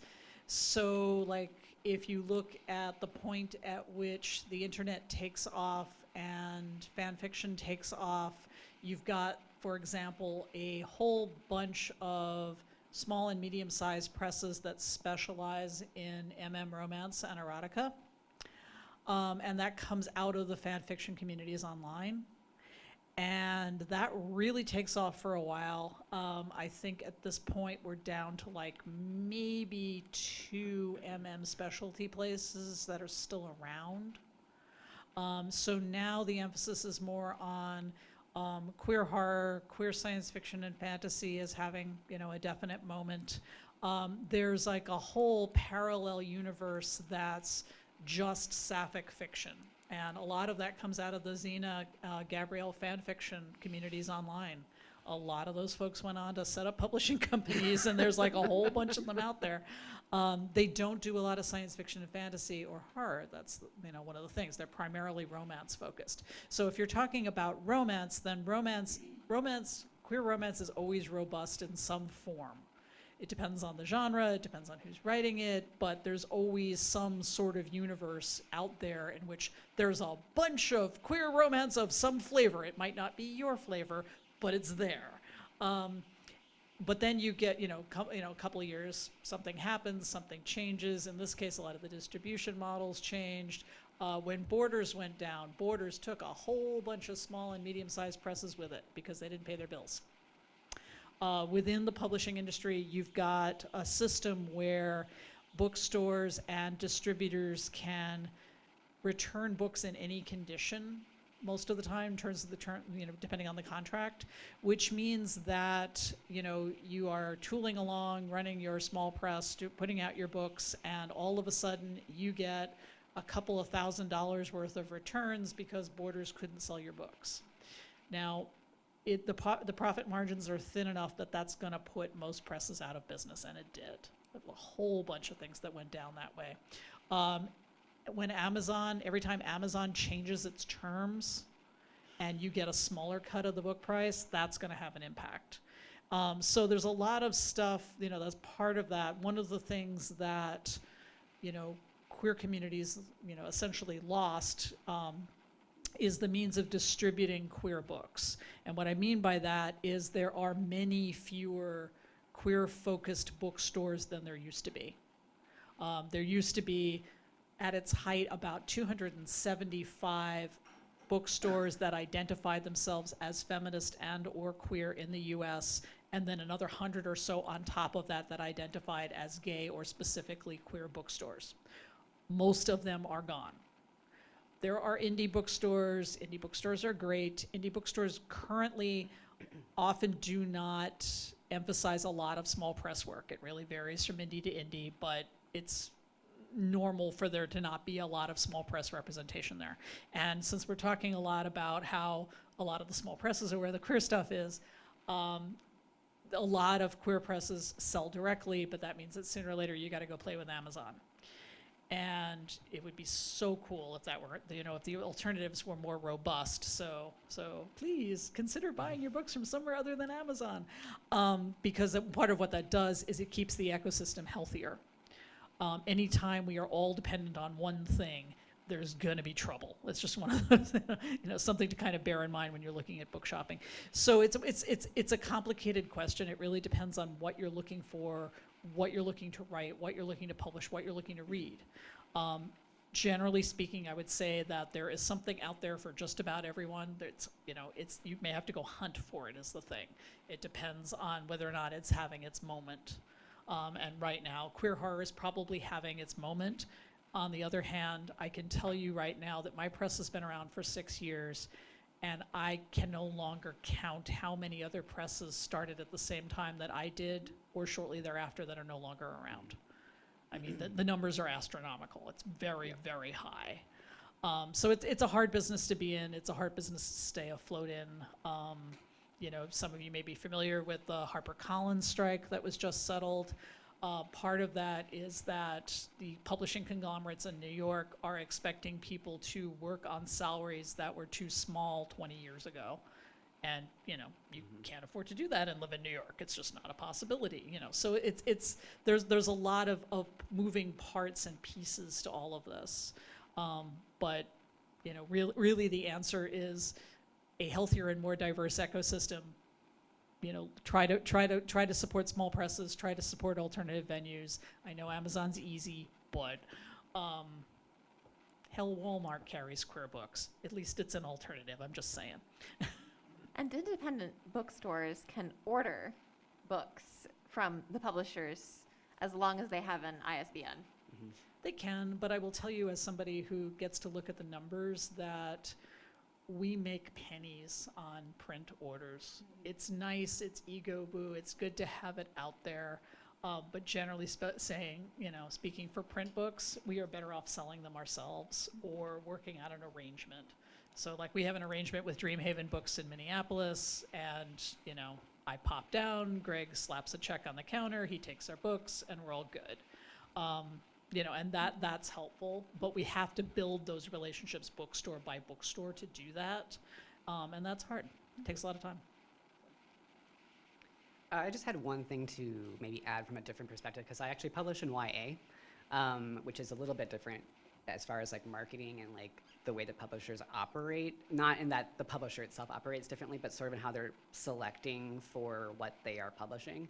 So in YA, we don't really have like queer fiction the way that we have like a queer bookshop, for example. However, I have noticed a change in acquisitions and in agents as well who are pitching YA, which is that it's on trend now, right? To have like representation and queer rep and racial representation in YA especially. But there's a demand in YA to see more YA books that feature non-heterosexual characters or non-cis characters. At the same time, as I kind of mentioned with Nightland, there's also sort of like a limit to that, which is like, no, that's too far. Like we want the queer rep to be here. So do you have that? And so that's sort of, but at the same time, that is also different to how YA was even 10 years ago, which was like, you absolutely not. Like you'd be lucky if the character maybe was implied to maybe have a crush on somebody of the same gender or something like that. So it's just sort of like a satellite comment that YA, there's some change, but also is there. Well, and I think in some ways, you know, you're always waiting to see if the wave is going to collapse or the press is going to go under, which is a sad thing to sort of like be wondering, but a lot of that is a very real thing for smaller presses, and having published at numerous ones who have gone under and, you know, left you in the lurch, you know, not paid, not done other things like that. It's difficult because it does seem at times like, oh, this might be easier to tell these stories and get them published and sort of have them out there. And it can be, but if the press you're working with folds, goes out of business, decides they aren't going to pay you, that sort of complicates the waters. It muddies the waters a bit because suddenly, though, you know, you can sell, like queer romance, for example, always has some outlets, but those outlets are always changing. You can't like count on one to stay with it in any length of time. And so while it might be easier to sort of tell a romance story and get that picked up and get that published, at a small press or at a medium-sized press, it's more difficult to know that there's going to be a sustainability for it. And it's exciting to see like new presses start up, and especially if they seem to be doing well. But it's very difficult to know, even with that, who's going to be around in a couple more years. It's just so difficult. And so while it's really heartening to see the kinds of queer stories that are being published and able to be published now that aren't necessarily romance, it's also just, you know, it's almost too soon to know if that's going to be something that sustains and grows, or if it's something that's going to stay the same size, or if it's something that's going to last until the publisher burns themselves out and just drops everything, you know, which happens because a lot of these presses are single person run. It's an awful lot of work, and you know, it's not for astonishing profits. Where were you with this pep talk 6 years ago? But it's important work. I mean, it's exciting and vital work that's being done, and you want to see it succeed, and you support it however you sort of can. And that's where, you know, what goes on with it is, you know, typically you try and be engaged in supporting the work where it's the most exciting, where it's the most needed. And so being able to find it is great, and you know, you just really hope that something bad isn't going to happen that's gonna screw it up. Yeah, as sort of an addendum to that, you know, it's also, if you look at a lot of the, you know, the writers who are published by the big 4.5 these days, you know, you're also seeing an enormous amount of corporate churn, and, you know, your editor leaves and you no longer have a champion, or whoever is left over is no longer interested in your book because it's not, you know, seen as adhering to whatever the corporate bottom line is. So there's also a lot of, you know, impacts that go with publishing with big presses. So, sorry. it's none of it easy. There was a question back there, yes? Yeah, first of all, I want to say thanks for writing characters with such diversity of representation. I was 56 years old before I saw myself represented. And I wasn't looking. I didn't know I needed that, but oh my gosh, when I saw it, it has changed my life. So thank you for that. And I also am wondering, what is the impact of alternative media for authors, like digital books and audiobooks? Does that change the way that you shape your stories, or how much money you make, or how many things are sold? Does that have an impact on you as the producer, the creators of all this content? Okay, I'll do it. Yeah, I was gonna say, I will let other folks answer. Yeah, no, ebooks are huge. That's our single biggest, subset of books. I just sold the first audiobook, right? So I can't speak to that yet. But yes, ebooks make a big difference. And one of the things that, comes with that is length. Something worth noting about a lot of smaller presses is a lot of us are using something called print on demand. And what that means is that a book gets produced when there is a specific request or demand for it. So often we don't have like warehouses or back closets or garages filled with boxes and boxes of books. It's things get put out, on average, you might have 10 copies on hand or 20 copies on hand, but you probably don't have hundreds of copies. And one of the things that makes a difference is that producing something that's doorstop size gets very expensive when you're doing it that way. So that is going to change the size of the book that you put out if you're putting it out in print. It's also going to change somewhat what kinds of ebooks you put out, simply because most people are not going to be like, wow, I'd really like to read your 3,000 word book. That seems like fun, and I'll do it on my phone. So you make decisions, as part of that when you're looking at how it's going to be out in the world. Yeah, I mean, that's been my experience as well. I think ebooks make texts, and actually audiobooks too, make them so much more accessible to people who, and not even accessible in terms of like accounting for disabilities, but also just that there's people who just don't like to read books. They want to listen to them. And so I've had people say like, I wouldn't have been able to experience this book if I hadn't been able to listen to it on my 3-hour commute to Rochester or whatever. So definitely an impact, and a good one. That's Yeah, I do not have much to add except to say that I agree with both of you as well. Yeah. And same. Yeah. I think the more, it's always like, as long as it's not something that's adding cost on. I know that I've talked to some people who've said that like going and trying to produce audiobooks has not been as successful as they wish it would have been, and that it's cost them in the end. But part of that is like, well, it's different if you're trying to do it yourself as opposed to, someone had the offer to do it for you, and so it depends on your relationships and stuff like that. But yeah, more revenue streams, always good. yeah. Yes. Yeah, I was just wondering about, thinking about the evolution of portrayal throughout, the years. And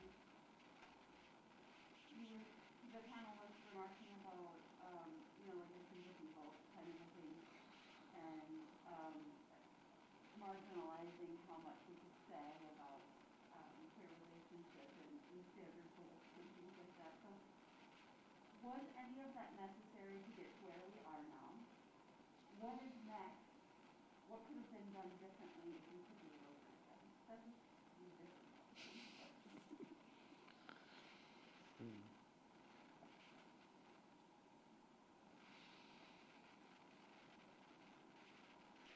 When you're kind of soaking in it, it's really hard to tell whether or not it's necessary. I think a lot of hanging on in this business has to do with your ability to survive a lot of crap. So is the crap necessary? Well, it's happening, so you're either dealing with it or you're not dealing with it. And it's sort of hard to bypass some aspects of that, I think. So that's kind of, been my experience. Yeah, I mean, I think, there's so much going on right now. It would be great to see things grow past that. It would be great to see if, the next generation of publishers and writers, can skip a lot of the crap, can skip the red-shirted queer thing, can skip being told that their characters are too queer and all of the other fun stuff that, a lot of us went through earlier. I think that, given the current climate, it's hard to predict between the book bans and the various attacks on trans folks, which will eventually hit all of us because, the trans folks are the visible canaries in the coal mine, as are drag queens. And I think that if we do not push back against it now as hard as we can, eventually some version of it is going to hit all of us, and that's going to affect books, that's going to affect the stories we tell, that's going to affect what's out there for us to read, and it's certainly going to affect representation. And YA is probably going to, and middle grade and children's books are going to get the first brunt of that, because you can't clear out, entire school libraries all over Florida and not have a sales impact. So that's something to think about when you're looking at the landscape in front of you and what has come before and what is likely to come next, and something to bear in mind when you're, if you are the kind of person who is inclined to go to library board meetings and school board meetings, that showing up is important. And, it's something we will all get to do to some degree or another. One thing maybe to add to that, because you're mentioning librarians, I was at the Minnesota Librarians Conference in October, and it's a lot of librarians my age who have a lot of the same values as I do, because we all grow up and we don't all grow up or get jobs, but I mean, like, you know what I mean?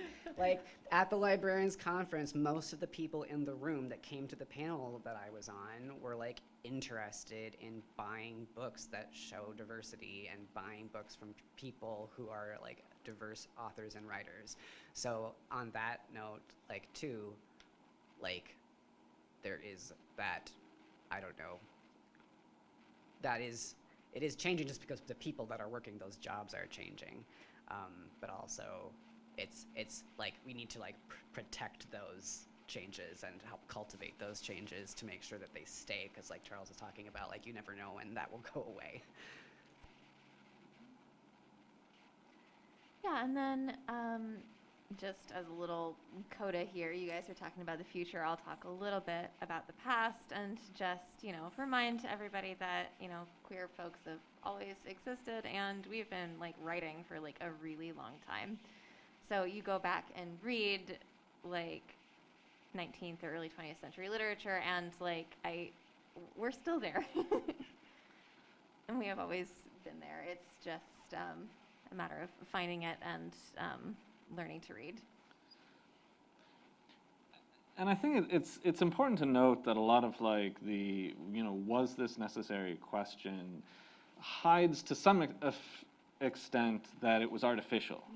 Mm-hmm. These were conscious decisions that were being made to censure and remove queer representation, prevent it from seeing the light of day. So when you had the Hays Code, when you had things where people were like, you are not allowed to portray queerness in any sort of positive way. If it exists, one of them has to die, it has to be sad, or they have to be the villain, they have to be the killer, they have to be something like that.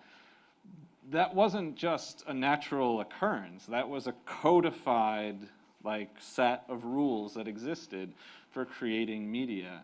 And now that we don't have it and we've been getting to experience what it's like, the threat is always there that it's going to return in some fashion. I think Florida is a really good example, because here is something where they are trying to reintroduce a moral code on what they're going to allow into their schools. But really, it will evolve from there, what can be published.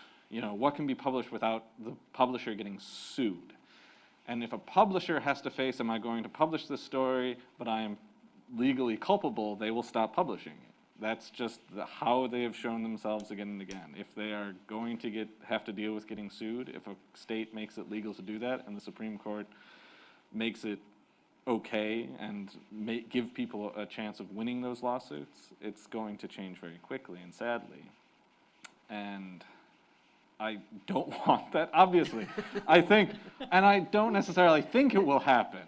I think it's going to take a lot of work to fight against, because the people have definitely shown that they are willing and able to at least regionally, affect these changes and push for a return to not being able to see that sort of representation in a positive way. Thank you. I understand that was a difficult question to ask and respond to it. I really appreciate responding to all of these things. Yes. Touching on the counterfeit group showing up to like story time, queer clubs, and bars, the playbill, adults showing up to school conferences, whether or not they have a child in that school, whether or not just they're either parents, trying to ban books using like a single paragraph or a single page or two out of context, just because it's about a queer story, or because it has a queer character in it, and other reasons as well, whether that's social and bigotry in general. Have you seen a difference in how these books are being like accepted, or how people have interacted with these stories, whether that be critics, whether that be schools, libraries, parents, publishers? As publishers, have you seen any pushback from higher up to kind of sway how you're writing a character, or writing a story, or writing an entire book because of how the news is portraying, say, telling people as rumors or violence or sexually deviant, or because of the big political stories, and because of the laws being passed. And as an elder here, I'm sure you've seen this before. It's nothing new, but have you seen the waves of, okay, gay people exist. It's like, we don't care that gay people exist anymore. Fine, you can have some marriages, whatever. Okay, I guess trans people exist. We're seeing like a couple trans celebrities. Fine. It's okay, I guess, to speak to the story demonizing gay people, demonizing trans people, drag queens and things. As that impacted your book before in the like okay realm, and now in the on the news, you kind of any channel talking about how trans people are being hurt. Is that change like you have to write, or how you have to know about the story? I have a short. Very heavy. Well, yeah, but important. I can answer shortly because it doesn't change what I write. And I'm lucky enough to be at a small press where they are championing these kinds of stories. So for me personally, I am in a place of privilege to be able to write my stories and to not have to worry that at any point during the publishing pipeline that I will have to have some kind of a discussion about either strategy or framing or any of that, or like make edits to the story in any way. That is not to say at all in any means that that's not the case for other people, but that's personally my experience, which is one of the reasons that I'm so attached to sort of how this has happened for me, because it has not been really impacted negatively from kind of the types of situations you're describing. It doesn't impact in terms of my own work, or in terms of work I'd be interested in publishing. It is definitely changing some of the conversations. I do a lot of book tables at smaller regional prides, for example. I go up to St. Cloud, I go to Rochester, go to a few other places, and the conversations are changing. One thing I'm seeing in Minnesota is there's a lot more families with trans kids who are moving into the state because it's perceived as being safer. And they're looking for books, they're looking for representation, they want to be there for their kids. but they're a lot more out than they were a few years ago. Like, I wouldn't have necessarily had a complete stranger walk up to the table and say, my kid is trans, what do you have that they might like to read? And that is happening more and more. It happens a couple of times an event now.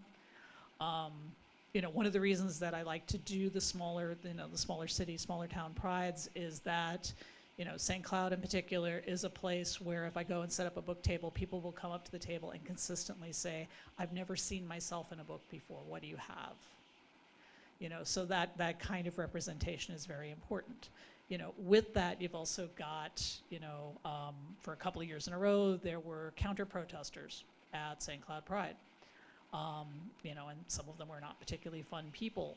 I know that, my assistant, for example, often comes and tables with me, keeps a very sharp eye on the crowd around us. So there's a level of concern that wasn't there a few years ago about physical safety that we didn't have to consider, and we now have to think about again in a way that I had really hoped we'd mostly put aside.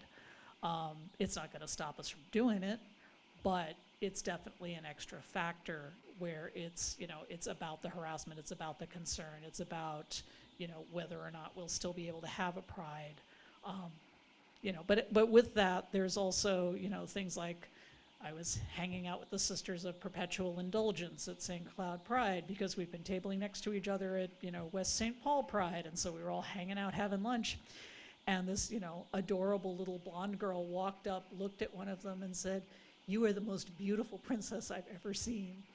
And we all started crying, And so it's those moments, that really make the experience worthwhile.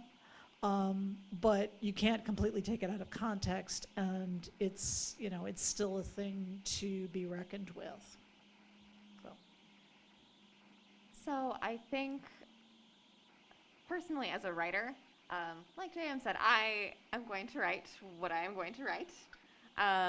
Whether or not it's published, it is what it is, but it doesn't stop me from writing what I want to write on a, putting words on the page level, on a bringing myself to be able to write level because of the emotional effects from it. I mean, that certainly has an effect.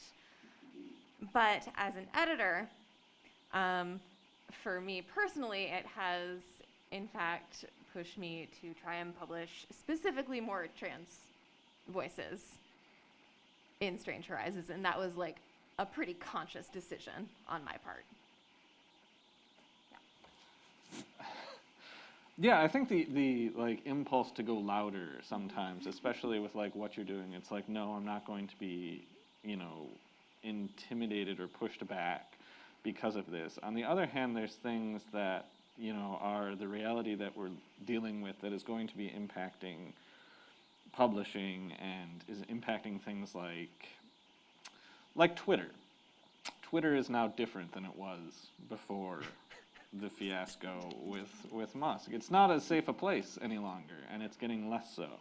And I don't think his acquisition of it is unrelated to the movements to sort of because he said specifically that, it was too left-leaning, and the joke of that is not lost. But it's sort of so there are material ways that it's becoming more difficult to find readers and connect with people because those tools are being undermined very consciously by people who have these not great intentions when it comes to queer people, who don't want to see them, supported, who want things to sort of go back to some sort of imagined better way. So I don't think it affects the impulse, but I do think that a lot of people are finding it harder to promote their work because they have to learn new ways, and until there's something that's going to replace Twitter, for instance, you're still left with, the not great situation as it is now. So, if that makes sense, I think that there are ways, and there will continue to be ways as people push to make it more difficult for people to sort of come together and find each other. That's that will continue to be a reality we have to deal with. Last questions, anyone? Okay, yes. One more. So, just given some of the challenges that we talked about in terms of the publishing industry, in terms of just the challenges of writing, political situation, what responsibility do we as readers have? And what do you want us to be doing differently? What do you not see us doing? Or what do you need us to do more? This is a To support great question. Thank you. Ask those questions. That's, first of all, a really great start, because that gives us an excuse to tell you what to do. The free things that you can do, if you love a book, like, review it on Goodreads. Like, just review it anywhere that you can review it and tell your friends all about it. Like, honestly, that is a fantastic, amazing way to support people. So people always ask, like, well, what should I do? Does it really, like, matter? It's like, I don't read my Goodreads reviews because that's, like, objectively the right decision Do not to do do that. as an Do author. not do that. But people really do use those tools to decide what they're going to read, and they use those tools to find your books because of what we were discussing before, how difficult it can be to find books. So yeah, if you love a book, whether it's, you know, one of our books or just like another book that exists in the world, you should give it great review on whatever your reviewing platform is of choice, and just tell all your friends, request it at your local libraries, request it at, if you have kids, like, request it at their school. Just like put out the request for it, show demand, like, honestly. I have nothing to add to that. That is exactly what I would have said. I have something to add to that, because Yes. I always do. There's always one more thing. Please. Ask for books at your library. When the books show up, check them out, because that's one of the things that shows that people are interested in them. So a lot of libraries are more than happy to get books in.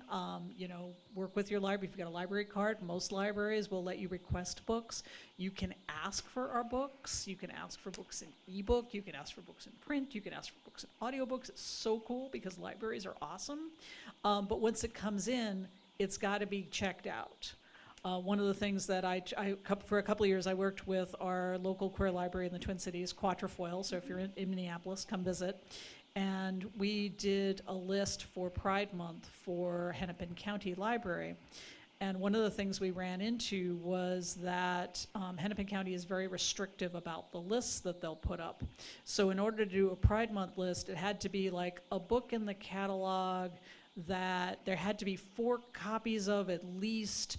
There had to be consistently 4 copies of it year in and year out, and the only way they keep 4 copies year in and year out is if people are checking those books out. And there were a number of other rules that we had to meet. So, and then they would delete the list at the end of every Pride Month, so we'd have to start over again the next year. Needless to say, we're not doing that anymore because it got insanely frustrating. But part of that was that it really made clear the whole level of deacquisitions that goes on at libraries. And you've got space considerations, you've got budget considerations, you've got policy considerations. And so what happens is that if they've got this book, however great it may be, that nobody is looking at anymore, it's going to go away. And for, you know, smaller presses, for niche publishers, for special interest kinds of books, which a lot of queer books are still perceived as being, you know, if there isn't the demand for it, they don't keep it. So that's something else to look at when you're looking at bringing things into libraries. Support your community centers. If you've got a library center, you've got a community center here, which is a really awesome thing. I live in Minneapolis. We do not technically have a community center. We have Quatrefoil, which tries, you know, they do their best, but they're primarily a library. So they have a library with a very small event space, and that's, you know, what there is, but they're not an organizing entity, and it would be really cool if we had an organizing entity. So you want to definitely support those spaces as much as you can.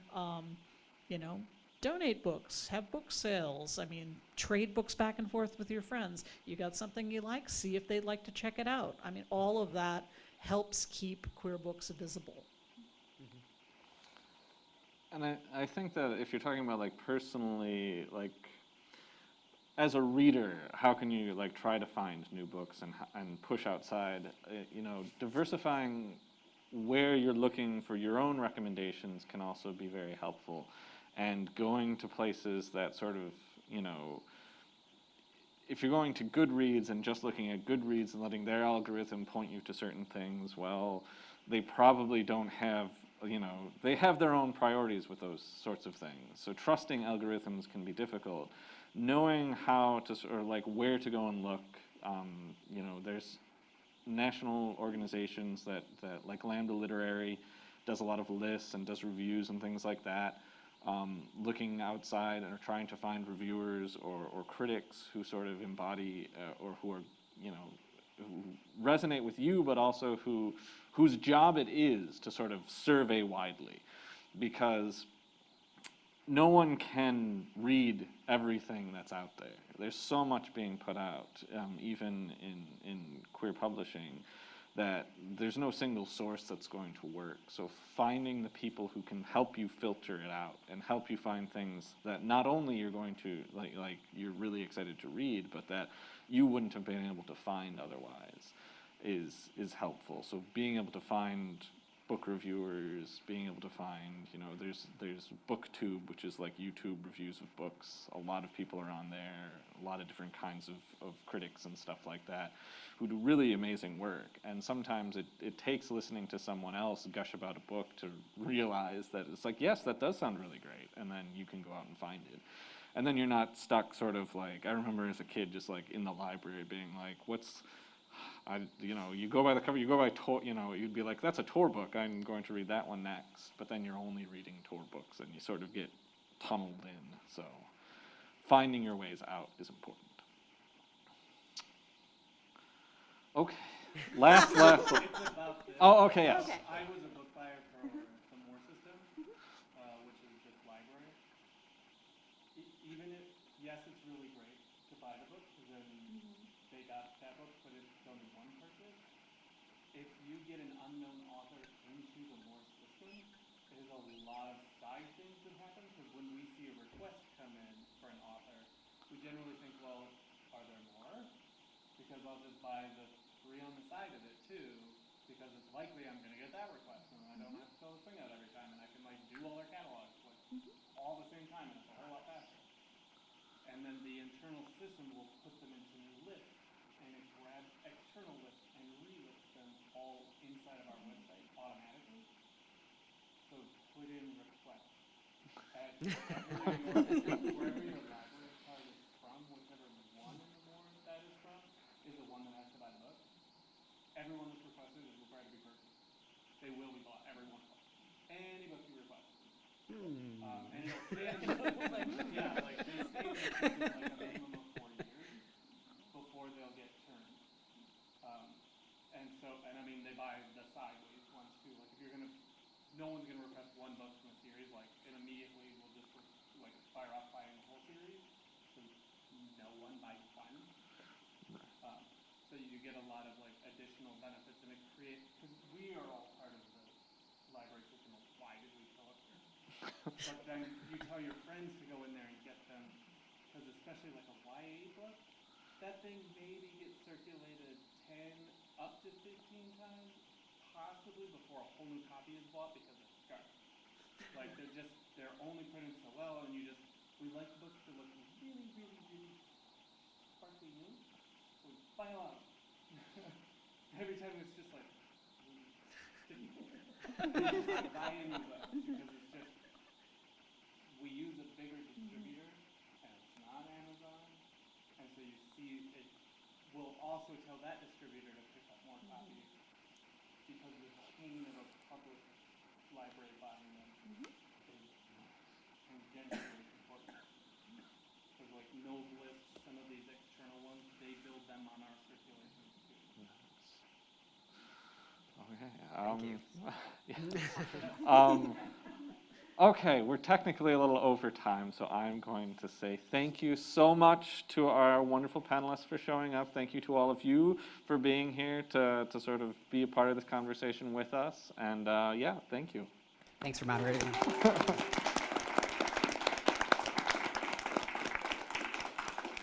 Thank you to Charles for reaching out and setting this up and pulling us all together for this. Yes. Yes, And thank you, Charles. Yes, and now everyone go buy books. 'Cause